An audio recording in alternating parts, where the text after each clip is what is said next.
I just want to thank the Golden Crown Literary Society so much for recognizing my work, specifically my book, Homegirls, a Black Feminist Anthology, which was originally published in 1983.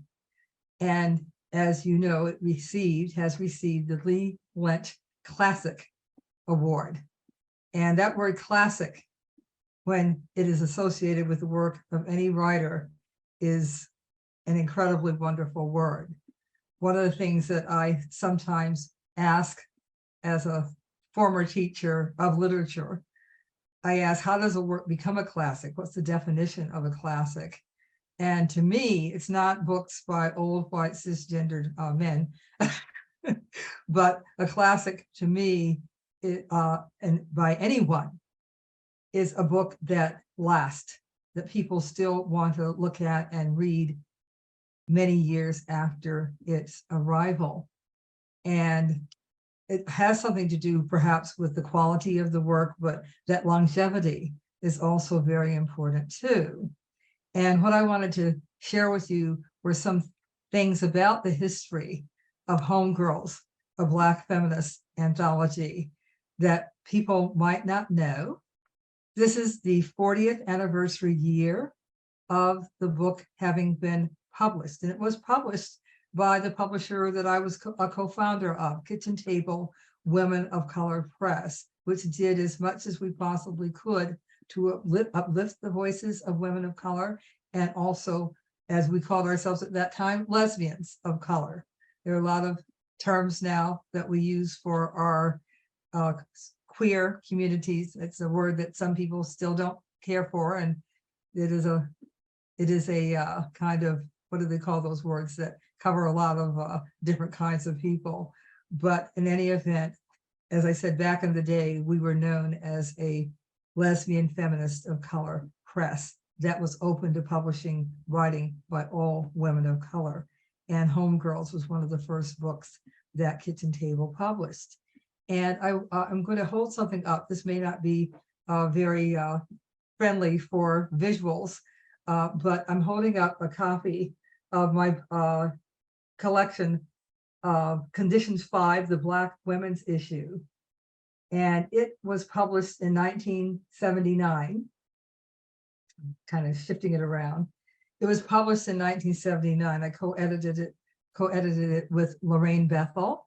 And it was a special issue of the literary magazine Conditions. And I had written toward a Black feminist criticism for Conditions 2, the second issue of Conditions magazine, a really important feminist magazine. And as they said at the beginning of every issue, with an emphasis on writing by lesbians. And it was a magazine that was started by lesbians around the same time, actually, as Sinister Wisdom. And they asked me to co-edit a Black women's issue with only writing by Black women. And so that's what I did. And it came out, as I said, in 1979. And it sold incredibly well. I think it was the highest selling of their issues. And Conditions lasted for a number of years, eventually stopped publishing. But as I said, Conditions 5 was a bestseller for Conditions magazine, and it went into 2 printings. I think there are about 10,000 copies in print, and it went into its second printing very, very soon after the first printing came out. People were hungry for this subject matter and for this writing. And like any periodical, it eventually became a back issue. And I wanted to make sure that the writing in Conditions 5 would be available into the future. And that's where Homegirls came from. And I turned then Conditions 5, a special issue of, as I said, of literary magazine, very political magazine too.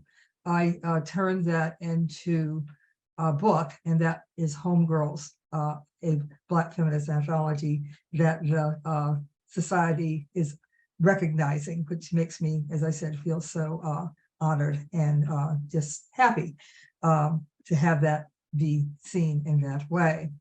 So the material in Homegirls, some of it is in conditions. Many of the pieces in conditions went into Homegirls, and then there are new pieces in Homegirls that were not in conditions. So the books are the book and the magazine are not identical, but that's an origin story.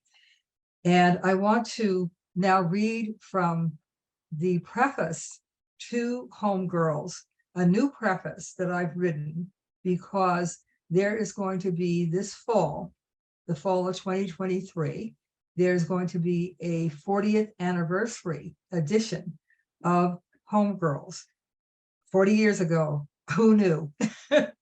And it is published by Rutgers University Press. This is actually the third edition of Homegirls, because in 2000, the year 2000, Rutgers University Press published their first edition. So this will be the third edition of Homegirls. And that factor, that characteristic of longevity that I mentioned earlier, obviously it lasted 40 years. I hope that it will always be in print, although I will not necessarily be fully aware that that's the case. But I'm very happy that it's still in print, and that it's continues to mean enough to people that the publisher is bringing out, as I said, a new edition. And this is from the preface to the 40th anniversary edition. Homegirls is the first book published in the United States to have the words Black feminist in its title. To paraphrase the brilliant comedian Flip Wilson, what you see is what you get. There was no ambiguity about what was inside Homegirls. I want to share how I came up with the title Homegirls. In the early 1980s, when few people, if any, used the term. Rap was just gaining popularity in New York City, and its practitioners and fans often referred to each other as homeboys, a term that has earlier roots in Black and Latino and Latina culture. But homegirls were pretty much invisible, both figuratively and in fact. Legendary poet Sonia Sanchez named a collection of her writing Homegirls and Hand Grenades, which was published in January 1984. Since the books were published around the same time, each of us arrived at these titles for our books independently.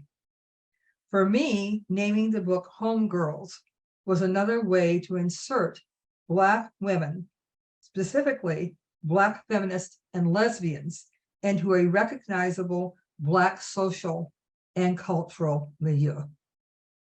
So that's from the new preface to Homegirls, and I hope that, even if you have a copy, an earlier copy, maybe you'll find that and see what I think about Black feminism and Homegirls now. That issue of being marginalized as Black women who loved women was really front and center during that time, and it still is, as we know. There are attacks on our communities, plural, on our trans communities, on our LGBTQIA+ communities, our two-spirited communities. We are under attack. The right wing always figures out a way to keep us on the margins and to endanger us. And if it's challenging now, and it is, it's absolutely challenging now, it was even more so 40 or more years ago, to put this writing out, to say that this writing had value, to say that there was nothing wrong with the people who were both feminists and lesbians, because in those days, people thought, and some still do, that being a feminist means you're a lesbian. And of course, being a feminist is a political stance, and being a lesbian is an identity. So not actually necessarily the twain always meets, but there was definitely, in that Venn diagram, there's definitely some crossover. But as I said, it was a very, very challenging time to be putting out work that was explicitly feminist and explicitly lesbian. one of the sections of Homegirls is all about and by lesbians. Lesbians are throughout the book, but that section is titled, "Who Will Fight for Our Lives But Us?"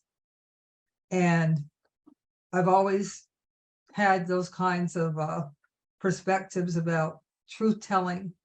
My background in literature, lots of grad work, undergrad and grad work in literature, it gave me the tools, has given me the tools to edit books, to be a publisher of books by women of color, to be able to look at a piece of writing and figure out, does this work? Including looking at my own work, and also how can I help to just make this writing sing.